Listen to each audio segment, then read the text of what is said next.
जय हिंद दोस्तों। और अपन आज इस वाले वीडियो में ये देखेंगे कि मैथ को कैसे अपन अप्रोच करते हैं ना, कि मैथ जब अपन सॉल्व करते हैं, मैं जब सॉल्व करता था मैथ को, तो मेरी अप्रोच क्या रहती थी है ना, कौन से क्वेश्चंस को मैं ट्राई करता था कि स्किप करूं, है ना, कैसे पता पड़ता है वो सॉल्व करने की अप्रोच क्या रहती है, वो इस बार देखेंगे अपन, है ना। ऐसे करके मैं धीरे धीरे करके बहुत सारी चीजें अपन लाएंगे, मॉक्स के थ्रू बताना चाहूंगा आपको, है ना। ये वाले वीडियो अपन मैथ्स पे स्पेसिफिक बात करेंगे। ये एक टेक्स्ट बुक का ही मॉक है, प्रीवियस ईयर का मैंने दिया था, मेरी 511 इसमें रैंक है, ठीक है। 168 मार्क्स थे, ये परसेंटाइल वगैरह है।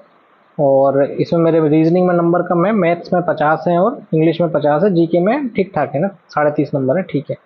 अपन बिना टाइम वेस्ट करे सीधे आते हैं मैथ्स पे, है ना, सॉल्यूशन पे आते हैं। और जनरल इंटेलिजेंस खुला हुआ है, अपन चलते हैं मैथ्स का सेक्शन कहाँ है भाई साहब, ये रहा। ये आ गया मैथ्स में, ठीक है। अब जैसे ही मैं पहले इंग्लिश, जीके और रीजनिंग मैंने कर लिए, अब मैं मैथ्स पे आ रहा हूँ, है ना। तो मैथ्स पे जैसे मेरे सामने पहला ये सवाल आया कि भाई एबीसीडी इज साइक्लिक क्वाड्रिलेटरल, और उसकी दोनों भुजाओं को वो आगे की तरफ फैला रहे हैं, और तो ये एंगल है, तो ए एफ बी कितना होगा। तो ये अगर आपने प्रीवियस वाली किताब खोल के देखी ना ज्योमेट्री की, तो बहुत ही कॉमन सवाल है, कई बार परीक्षा में आ चुका है और मैंने कई बार कर चुका है, तो मेरे को पता है कि यार ये मैं करूंगा ना, तो ये मेरे से इजीली 30-40 सेकंड में इसका मैं आंसर ले आऊंगा। तो इसको अपना को सीधा अटेम्प्ट कर देना है, ठीक है। तो ये सवाल अपना हो जाएगा। अब नेक्स्ट आ गया ये वाला सवाल, ठीक है, डेटा वाला। तो मेरे को पता है कि यार डेटा वाले को मैं शुरू में करूंगा ना तो शायद टाइम लग सकता है, तो हम इसको तुरंत अभी फिलहाल मार्क वाला एक ऑप्शन आता है ना, मार्क कर दो, तो मार्क करके अपन इसको आगे बढ़ जाएंगे, ठीक है, इसको लास्ट में देखेंगे। फिर है ये वाला सवाल, है ना, customer wanted to purchase an item for 10,000। अब इसमें देखो परसेंटेज भी इन्वॉल्व हो गया और अमाउंट भी इन्वॉल्व हो गया, और ये परसेंटेज का वो वाला टाइप है, इसका आंसर है ना वो परसेंटेज में नहीं पूछ रहा है, वो आंसर भी अमाउंट में पूछ रहा है। तो मेरे को पता है कि सवाल हो तो जाएगा, ऐसी बात नहीं होगा, लेकिन इसमें टाइम लगेगा। क्यों? क्योंकि मेरे को पहले 14 और 12 का वो कम्युनिटी परसेंटेज निकालना पड़ेगा, उसका भी फिर वो उसका अमाउंट निकालना पड़ेगा, फिर अपन उसको कंपेयर करेंगे, है ना। तो वहां से मेरे को थोड़ा सा टाइम लग सकता है, तो एक बार मैं इसको स्किप करके आगे बढ़ जाऊंगा, ठीक है। ये वाला सवाल है, यहाँ पे ये बहुत सिंपल सवाल है ज्योमेट्री का, ठीक है। इसमें अपन सिंपल कोसेक की जगह साइन अल्फा रखेंगे तो ये सवाल सॉल्व हो जाएगा, है ना। मेरे को पता है कि मैं इसको कर लूंगा, तो तुरंत पहली बारी में इसको कर लेना, भले मेरे को टाइम ज्यादा लगा, यहाँ पे देखो ना गलती करी मैंने, लेकिन ये इजीली सॉल्वेबल सवाल है, ठीक है। अब यहाँ देखो 2x प्लस 3y आया, वहीं 2x का क्यूब हो गया 8x क्यूब, ठीक है, 3y का हो गया 27y क्यूब। तो ये समझ में आ रहा है कि यार ये क्यूब करेंगे तो अपन सॉल्यूशन की तरफ पहुंच सकते हैं, ठीक है। तो क्यूब किसका करेंगे, 2x प्लस 3y करेंगे, क्योंकि 3 का अपन क्यूब करना आता नहीं है ना, बड़ा फॉर्मूला उसका। तो -1 को उधर ले गए राइट में और फिर क्यूब कर दिया, और फिर अपन इस पे सॉल्यूशन पे पहुंच जाएंगे। तो इसको अपन तुरंत सोल्व कर देंगे ना, इसको स्किप नहीं करेंगे। देखो आप 16 सेकंड में सॉल्व हो गया, तो ये इजीली सोल्वेबल सवाल है ना। अब जैसे ये वाला सवाल है, अब कंपाउंड इंटरेस्ट का तो मेरा एक फंडा सिंपल था कि यार कंपाउंड इंटरेस्ट और एवरेज का अगर सवाल आ रहा है और वो डायरेक्ट नहीं दिख रहा है, तो तुरंत उसको छोड़ दो, है ना। एक तो ये 5 लाइन का वैसे ही है, और सीधा मेरे को इसमें को दिख रहा है, तो मैं इसको स्किप करके आगे निकल जाऊंगा ना, बाद में देखूंगा लास्ट में। ये वाला देखो ट्राइंगल वाला सवाल है, सिमिलरिटी का, बहुत ही सिंपल सवाल है ये तो, है ना। पहले उसका रेशियो निकाल लेंगे अपन साइड का, 4/5 हो जाएगा, और फिर बाद में कंपेरिजन से एसी की वैल्यू इजिली निकल जाएगी, ठीक है। तो ये सवाल अपन तुरंत एक बार इसको अटेम्प्ट कर लेंगे, है ना। हाँ, ये वाला सवाल है लेंथ ऑफ एसी, ये पेरीमीटर वाला सवाल है, नॉर्मल अपन साइड को एक्स मान के भी इसको निकाल सकते हैं ना, तो इसको भी पहले टाइम में अटेम्प्ट कर लेना है, टाइम वेस्ट करने की जरूरत है, ठीक है।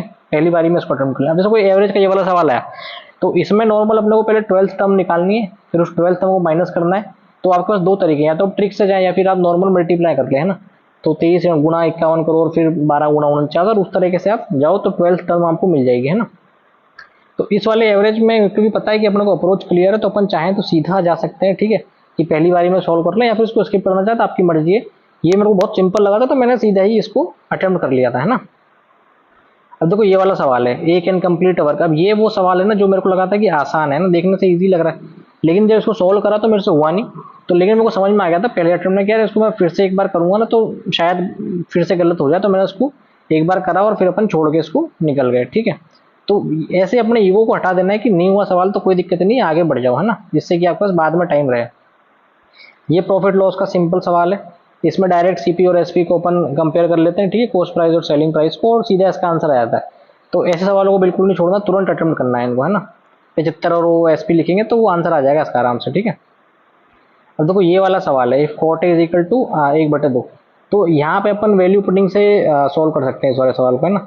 कि भाई कॉट ए की वैल्यू 1/2 दे रखी है, तो अज्यूम कर लो अपन sign A by cos A लिख के, और उस हिसाब से अगर करोगे ना तो ये सवाल हो जाएगा। और इसमें बहुत मतलब थोड़ा टाइम लगेगा, लेकिन ऐसा नहीं है कि इसको अपन छोड़ के आगे बढ़े, ठीक है, ये सॉल्वेबल सवाल है, आराम से हो जाएगा, ठीक है। सोल्यूशन भी इसका अगर देखें तो वही मतलब देखो रूट वैल्यू मान ली एक तरह से इन्होंने और वैल्यू मान के सोल्व कर दिया, तो ये इसमें कोई दिक्कत नहीं, ठीक है।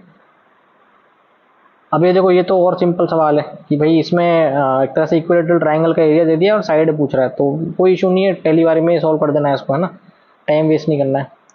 ये वाला सवाल है, ये अपने को पता है कि फिक्स सवाल है जो आते हैं ना परसेंटेज के, फिक्स फिक्स फिक्स टाइप है, अगर आप प्रीवियस लगाओगे आपको आइडिया होगा। तो इसमें क्या करोगे, 35% को पहले बटे में ले लो, है ना, और उसको फिर आगे सोल्व करो। तो इसमें अपने को पता है कि टाइम लगेगा, है ना, 1 मिनट से ऊपर लगने के चांसेस है, क्योंकि मल्टीप्लीकेशन है इसमें, है ना, कैलकुलेशन है। तो एक बार इसको स्किप करके निकल जाओ।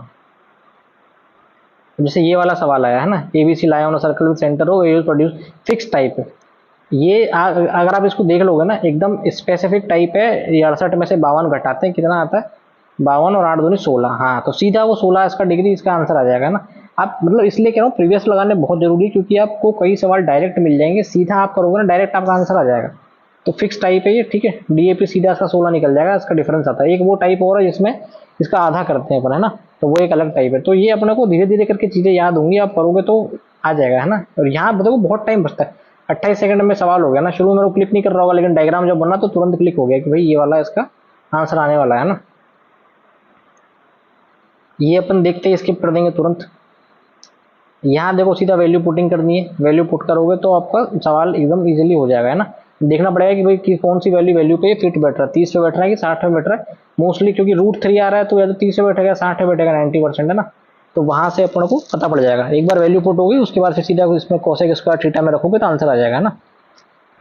अब देखो ये वाला सवाल ऐसा है कि ये अपने 2 नंबर चले जाते हैं अपने, है ना। मान लो पूछ रहे हैं पी इज थर्ड प्रोपोर्शनल, अब आपको पता ही नहीं है कि थर्ड प्रोपोर्शनल क्या है ना, तो आपके ये 2 नंबर गए। लेकिन अगर आपको पता है थर्ड प्रोपोर्शनल क्या है, तो बहुत ही सिंपल चीज है वो, है ना, सीधा आप रखोगे और उसको सोल्व कर लोगे रेशियो से, तो आपका हो जाएगा ना। लेकिन अब यहाँ वो दिक्कत आई थी कि तुमने रेशियो तो पढ़ लिया लेकिन तुमको थर्ड प्रोपोर्शनल नहीं पढ़ा है। तो ये इसलिए देखो अभी प्रीवियस में तुमने कर रखा होगा ना सवाल थर्ड प्रोपोर्शन का, तो तुम्हारा ये सवाल गलत नहीं होगा और टाइम भी बचेगा ना। 30 सेकंड में सवाल अब हो गया अपना, 2 नंबर आ गया आराम से, तो टाइम बचता है इन चीजों में अपना। ये वो सवाल है, इसको देखते स्किप कर देना है, ठीक है, क्योंकि ये लगता बड़ा आसान लेकिन इसमें टाइम लगता है ना, 1-1.25 मिनट लग गया इसमें देखो मेरा। तो इसको देख, ऐसे टाइप जब आता है ना सोल्व वाला, तो उसको देखते स्किप कर दो, लास्ट में सोल्व के लिए छोड़ दो, ठीक है। ये सम ऑफ 3 डिजिट वाला, अब देखो इसमें मैं मेरे को पता नहीं क्यों टाइम लगा, पहली बार थोड़ा अलग सा सवाल आ गया मेरे सामने। मैं उस टाइम अगर थोड़ा दिमाग लगाता ना कि भाई A B C C B और इज नॉट डिविजिबल बाय, तो सिंपल एग्जांपल लेके देखता था ये मेरे से हो जाता। लेकिन उस टाइम कभी कभी होता ना मोक देते हैं तो नहीं बैठता सवाल अपन से, है ना, तो टाइम लग गया। तो ऐसे सवाल नया सवाल आए तो उसको स्किप कर दो, ये समझाना चाह रहा हूँ उससे, ठीक है। ये अलजेब्रा का फिक्स टाइप है, इसको स्किप नहीं करना है, इसको अटेम्प्ट करना है ना। ए प्लस बी का होल स्क्वायर वाला है ये, उसको 2 बार सोल्व करोगे तो ये बैठ जाएगा आराम से, ठीक है। नहीं अरे नहीं सॉरी, ये वो वाला है A square plus B square minus A B और प्लस ए बी वाला है ना, इनका मल्टीप्लीकेशन से वो सवाल हो जाता है। तो हाँ ये वहां से होगा आपका सवाल, ठीक है, कि 21 गुणा एक्स इजिकल टू 273 आ जाएगा वो। तो वो वाला टाइप है, तो आपने अगर टाइप देखा होगा ना तो इजीली ये सवाल हो जाएगा ना। और टाइप कहाँ से देखोगे, प्रीवियस सर से, ठीक है। इसको स्किप कर देना है क्योंकि जितना भी डेटा वाले सवाल है अपन सारे स्किप करते आए हैं ना, मार्क कर देना, लास्ट में सोल्व करेंगे एक साथ, मार्क कर देना है। ट्रेन वाला सवाल है, ट्रेवल 450 किलोमीटर कर रही है, फिर 5 ये यार फिक्स टाइप है। तो इसलिए मैं कह रहा हूँ प्रीवियस लगाना इसलिए जरूरी कि ये आपने अगर सवाल देखा होगा ना तो आप इसको स्किप नहीं करोगे ना, तुरंत करोगे। दूसरी चीज, ये 315 देख के अपने को लगता है कि हाँ यार ये 7 से कट रहा है कि नहीं कट रहा है ना, तो वहां भी एक बार अपना ध्यान चल जाता है कई बार कि सीधा इसमें 7 का भाग जा रहा है, तो चांसेस हैं कि ये 7 से बैठ जाए, ठीक है। तो वो एक बार अपने को ध्यान रखना है। ये तो फिक्स टाइप है, बड़ा आसान सवाल है, मेरे को लगता नहीं कि इसमें देखो 7 सेकंड में हो गया ना, क्योंकि सीधा 749 और -2 करे 47 आ गया। तो इनमें अपना टाइम बिल्कुल लगना चाहिए, अपने को रटा हुआ होना चाहिए, इसलिए प्रीवियस लगाना बहुत जरूरी है। अब देखो अब क्या करना है कि अब मैंने जो मार्क कर रखे थे, ठीक है, जैसे ये वाले सवाल है, तो इस डेटा को मैं एक साथ लिखूंगा, है ना। ये वाला जो डेटा है मेरा उसको मैं एक साथ लिखूंगा, और डेटा वाले सवाल है ना उन सबको मैं एक साथ सोल्व कर दूंगा। तो यहाँ क्या है कि आपका जो जो इनमें क्या कैलकुलेशन होती है डेटा वाले सवालों में, लेकिन आपका सवाल 100% सही हो जाता है, क्योंकि आप कैलकुलेशन देखो कर रहे हो ना, कैलकुलेशन अच्छी खासी है, लेकिन आपके सवाल होने के चांसेस बढ़ जाएंगे। अब मान लो आपने 16-17 सवाल कर दिए पहली बारी में, है ना, और आपको लगे 10-12-13 मिनट ही लगे, उसके बाद आपके पास हैं 14-15 मिनट जिनमें आपने जो स्किप करे हैं ना सवाल, 7-8 सवाल जो स्किप करें वो आप फिर से अटेम्प्ट कर सको ना, और उनको टाइम दे पाओ, तो इससे आपका कॉन्फिडेंस भी हाई रहेगा और जो सवाल है ना उनके भी सही होने के चांसेस बढ़ जाएंगे, ठीक है।